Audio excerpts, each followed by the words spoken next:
মুখ্যমন্ত্রীর নির্দেশের পরে বিধান মার্কেটে ক্ষতিগ্রস্ত দোকান মালিকদের হাতে চেক তুলে দিলেন মেয়র।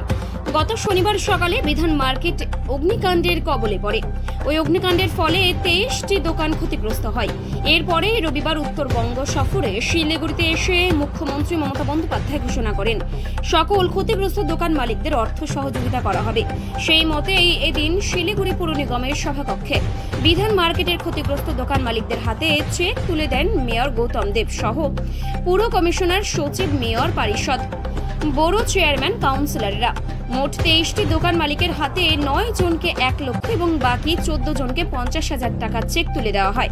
পাশাপাশি চেক দেওয়ার পর ব্যবসায়ীদের সঙ্গে বৈঠকে বসেন মেয়র গৌতম দেব। এদিন তিনি আরো কি বললেন শুনুন।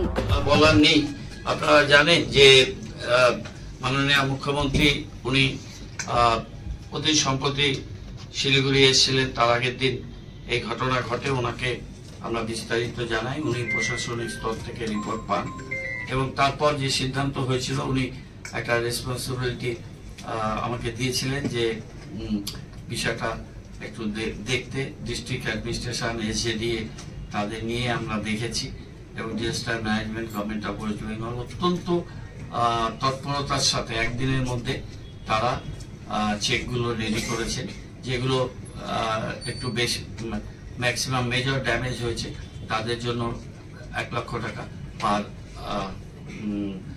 শপ যাদের হয়েছে, আর যাদের পার্শিয়াল ড্যামেজ হয়েছে তাদের 50,000 টাকা করে দেওয়া হয়েছে।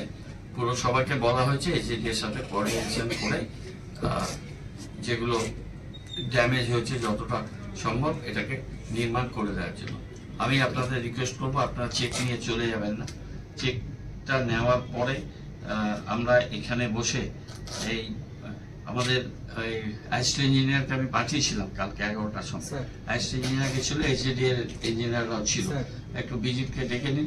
After completion of this program আমরা আমাদের ইঞ্জিনিয়ারদের নিয়ে, যেহেতু আপনারা সবাই আছেন, আপনাদের সাথে ওই ঘর বানানোর প্রক্রিয়াটা নিয়ে এই প্রক্রিয়াটা শেষ হয়ে যাওয়ার পরে আমরা সেটা আলোচনা করব।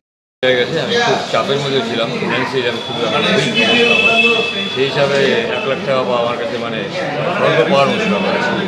ম্যাডাম যা উদ্যোগ ব্যবস্থা খুব তাড়াতাড়ি যেভাবে একদিনের মধ্যে ব্যবস্থাটা করে দিলেন আমরা অভিভূত আছি। বিশেষ করে আমি খুবই অর্থনৈতিক অবস্থা খারাপ। কত টাকা পেয়েছেন আপনি? আমি 1 লাখ টাকা পেয়েছি। আমার খুব উপকার এবং